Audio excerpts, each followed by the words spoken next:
did not anticipate how far back y'all were going to be. Part of my sermon, I'm going to do a stage dive, so I'm going to need y'all to catch me, okay? No, I'm joking. I'm totally joking. Hey, I want to say welcome, and thank you guys for being here. I am Isaiah, and I get the privilege of pastoring this wonderful community along with my beautiful wife, Jenna, who's in the back with tats. And the reason we are trusted, this man wilding out already. We just started you wilding out. The reason we are entrusted to lead this beautiful community is not because we have it all together. It's because we understand that we desperately need Jesus just as much as anyone. And because of that, we're allowed to do things like this. That's kind of where Refresh came about. You see, I've had seasons in my life where I felt spiritually empty or I felt drained. And I wanted to create a space and time where we could not just give you more content, not just give you more noise or more hype, but an opportunity to allow the Lord to refresh your soul. You see, we wanted to create a space where you could breathe again, where we could stop running for just a little bit and actually believe that Jesus can do what only he can do, which is renew, restore, and ultimately refresh us. So my prayer tonight is very simple. It's that every single one of us would leave here a little lighter, a little freer, and a little more convinced that Jesus means what he says when he tells us, come to me, and I will give you rest. So, can anybody in here agree with me that burnout is real? Show of hands. Awesome. So I actually remember a time that I burned out. I was in Chick-fil-A. Now that sounds a little dramatic, so let me explain. I was overcommitted, under-rested, and trying to be everybody's everything. I had said yes to every coffee, every meeting, every last-minute favor because, of course, #servant leadership, right? And there I was, standing in line, trying to rehearse 3 different conversations in my mind while ordering a spicy chicken sandwich. And then it hit me. The Chick-fil-A guy, God bless his soul, asked me a question that was the straw that broke the camel's back. He said, would you like to add a cookie to your order? And I almost cried. I mean, full emotional breakdown over a chocolate chip cookie. Because how many of you know that it wasn't actually about the cookie? It was about carrying the weight of so much for so long. Now, praise God, I did not cry because that would have been cringeworthy. But instead, I just nodded and said yes, because I thought to myself, well, if I crash out today, at least I could blame this chocolate cookie. But it's funny though, right? Like, we know that we're exhausted, but yet we still keep on pushing. We know that we're tired, but yet we still keep on grinding. And whether it's ministry or life or maybe even both, we try to spiritualize it. We call it grinding or calling or faithfulness. But truthfully speaking, if we were to be honest for just one moment, it's actually fear. It's fear of disappointing others. It's fear of being seen as weak. It's fear of what we'll actually find if we slow down long enough to feel. You see, we all do this. You, me, half of campus walking around with the AirPods in thinking Taylor Swift's gonna fix their trauma. She won't. But we do this. We carry this awkward weight. And to make matters worse, when life gets heavy, we run to temporary fixes.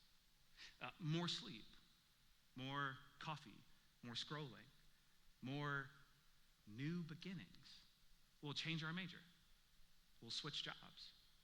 We'll search for anything like starting a brand new bullet journal like it's gonna save our souls. But those things, though good things, they don't actually fix the problem.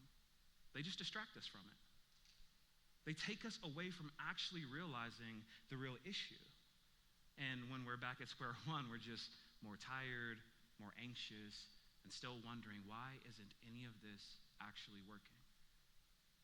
I mean, come on. Let's be real. Never have I ever been sitting in my room at 1 a.m. scrolling through everybody else's highlight reels, wondering to myself, this ain't it, boo-boo. This ain't it. Is it just me? Or have we been there before? Where we see what everybody else has and we wonder why God doesn't love us the way that he loves them.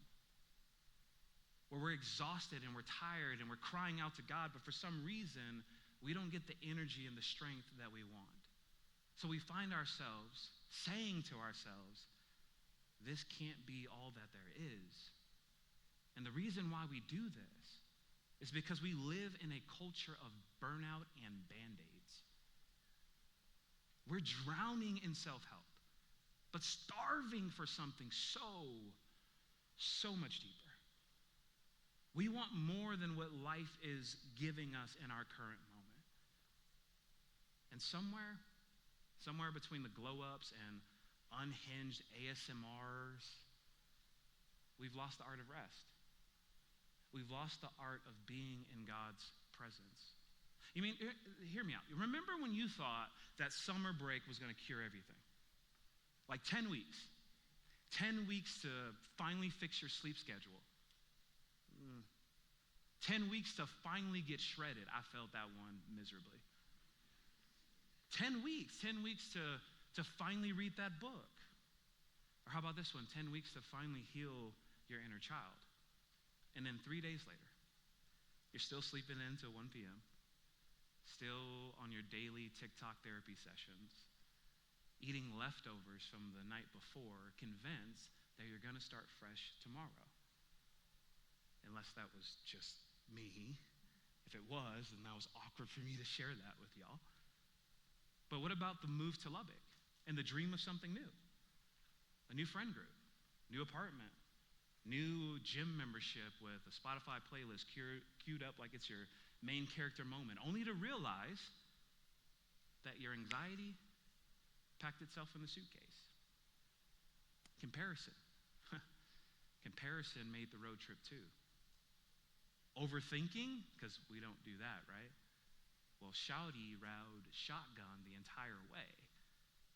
You see, we find ourselves doing the same things over and over again because here's the uncomfortable truth that we all have to face at some point in time. We try so hard to fix soul-level problems with surface-level solutions. We strive for this. And you can correct me if I'm wrong, but we treat anxiety with caffeine. How's that working for you? We treat loneliness with more scrolling. We treat burnout with a vacation that just makes us that much more tired. It's like putting a Band-Aid over a bullet wound and wondering why it's still hurting. And yet, we find ourselves doing it time and time again because the problem isn't on the surface. The problem is in our soul. And only Jesus can heal at that level, y'all. So I pray that what I'm about to say will not hurt you, but help you. You ready? Can I just be candid? Binge watching won't cure your burnout. It won't. TikTok shop won't cure your anxiety. You can't stroll your way into rest. And yet we keep trying, hoping that one more nap, one more purchase, one more distraction will finally do the trick. But here's the truth. Rest isn't a product you can buy. It's a person you get to be with. And this is what Jesus is inviting us into when he says, come to me, all who are weary and carry heavy burdens, and I will give you rest. Take my yoke upon you. Let me teach you, because I'm humble and gentle at heart, and you will find rest for your souls, for my yoke is easy to bear, and the burden I give you is light. We hear this, and we say, yes, Jesus. I am tired.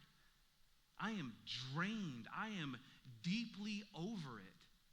But it's also giving, I have no idea what to do about it. So, can I encourage you? that what Jesus says here, it isn't just an illustration to give you warm fuzzies. It's actually a model for how we should live our lives. And because of that, I just want to take the next couple of minutes to offer you 5 things that we should consider. Is that all right? Okay, so number 1, the first thing that we should consider is that this was a text-to-group, y'all got to hear this one moment. You see, Jesus wasn't handing out free rest like a Costco sample. He was making a massive countercultural statement, one that I think we need to hear today. You see, in Jesus' day, the religious leaders, also known as the Pharisees, had made faith feel like it was a full-time job with no PTO. That's pay time off for those of you who are still living off your parents. You see, you had to walk around carrying thousands of rules, thousands of regulations, and thousands of rituals. And if you messed up, you might as well get in line with the sacrificial goat because you were cooked. And then Jesus steps into this moment and he says, "Come to me." Notice he didn't say, "Come to the Torah," which would have been the Bible of their day. Nor did he say, "Come to the temple," which would have been the church of their day. Instead, he says, "Come to me." Translation: I'm not offering you a system. I'm offering you myself. I'm the rest that your soul has been begging for. Not religion, not rules, not rituals, but me. You may not know this, but Jesus is not in the business of self-help. Because you don't need help. You need him. The second thing that I'd like you to consider is that weary and burdened, that's our aesthetic. When Jesus says weary, he's talking about people who are just done. I'm talking spiritually drained, mentally fried. The type of tired that when your alarm goes off, you just lay there and contemplate whether or not dropping out is a valid option. Anybody ever been there? Oh, y'all gonna lie in church. Wow. Well, burdened, now that we know what weary is, burdened is this illustration or this image of people who are being crushed under weight that they were never meant to carry. Weight like unrealistic expectations. Weight like guilt and shame. How about this one? Weight like the P word. Perfection. We don't struggle with that, right? Yet Jesus sees a crowd of people who are doing the most to earn God's love, while love itself is standing right in front of them. You see, sometimes seeing Jesus is a matter of realizing the weight we've been dragging was never ours to hold in the first place. And Jesus looks at us, sweaty, exhausted, on the verge of collapse, and says to us, "That's my weight. Hand it over. Give it to me." Because believe it or not, the cross wasn't just about forgiveness. It was about taking the weight off of your shoulders and putting it on his. The third thing that I want you to consider is that the yoke isn't do better, it's do it together. Now, that the yoke part might be a little confusing if you didn't grow up on a farm or on VeggieTales, which I am a product of neither. So, if you grew up like me, the only yoke you're familiar with is over easy, sunny side up, and hard boiled. So let me explain this one.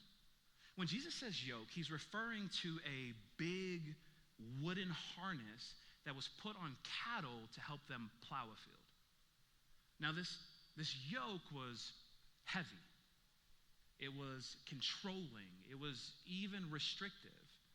So you can imagine that it would have been confusing when Jesus says to his disciples and those who are listening, "Take my yoke upon you and you'll find rest for your souls." Wait a minute. Take something heavy? Take something controlling? Take something restrictive and you'll find rest for your souls. Bruh, make that make sense. Well, here's the key.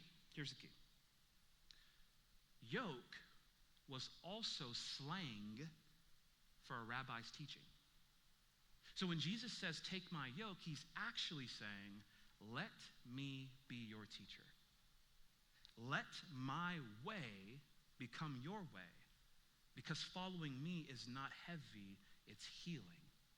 Listen, sometimes the heaviest thing that you will ever carry is the lie that you have to carry it alone.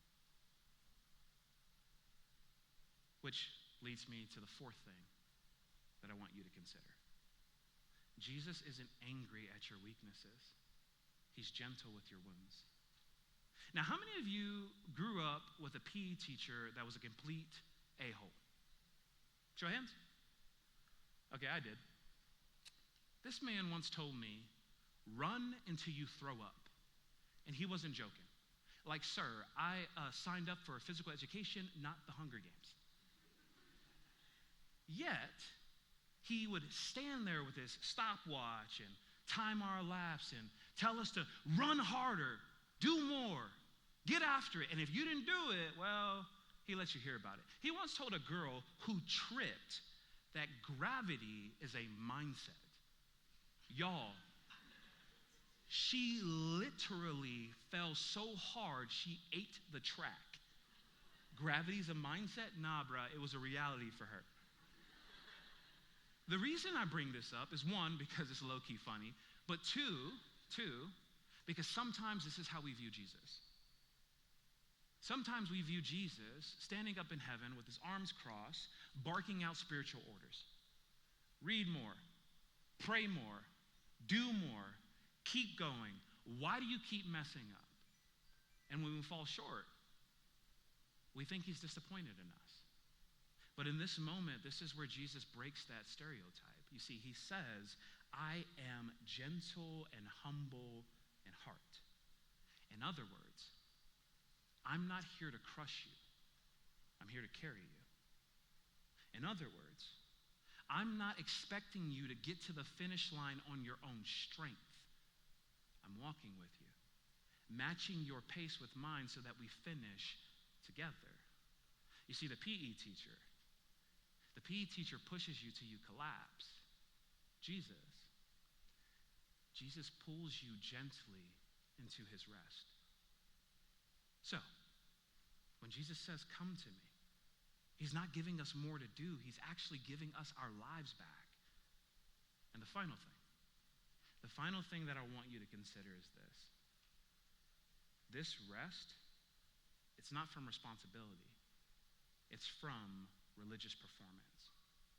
Now let's be real. Jesus is not handing out some spiritual hammock so that we can just kick back and rest. This isn't manifest your way into holiness or vibe your way into heaven. I'm going to be honest with you. Following Jesus, it still requires obedience. It still requires us to lay down our pride. And it still requires us to die to ourselves daily. But here's the flip. The weight's different. Because when you're yoked to Jesus, you're not doing it alone. His Spirit is doing the heavy lifting. Let me put it this way. Following Jesus is kind of like a group project. You guys know what I'm talking about? And in a group project, there's always this one kid who does all the work. The research, the slides, the script, and the rest of us just kind of nod along like, yeah, bro, whatever you say, let's do that. And somehow, we get a passing grade that we really didn't earn. Why? Because someone else carried the weight that you couldn't. And side note, if you are that kid who does all of the work, listen, we love you, and there's a special place in heaven for you. But Jesus is also that person. And he doesn't just give us a passing grade, he invites us into the project. He allows us to do it with him, but here's the thing. He already knows that you can't carry it all. That's why his Spirit shoulders the parts that would crush you. So when Jesus says, take my yoke, my burden is light, it's not because there's not anything to do. It's because he's the one who's carrying the things that you could never. Which begs the question, if Jesus is offering that kind of rest, then why are we still carrying that kind of weight?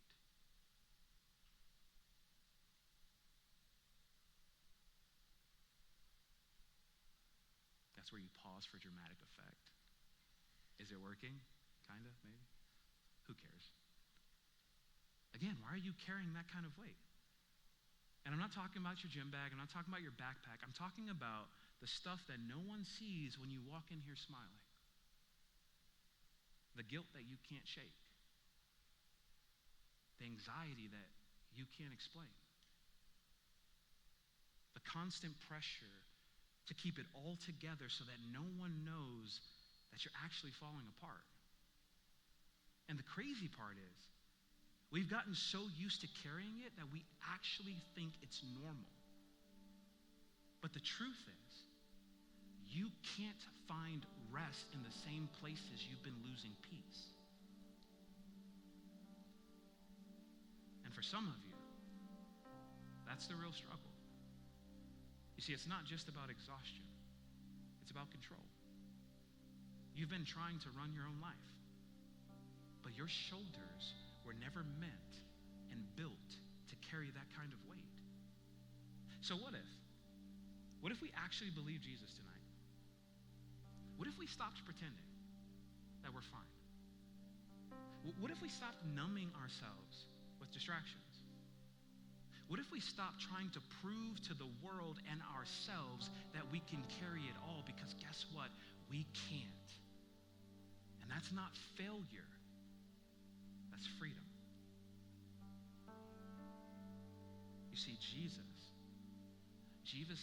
never asked you to carry that weight on your own.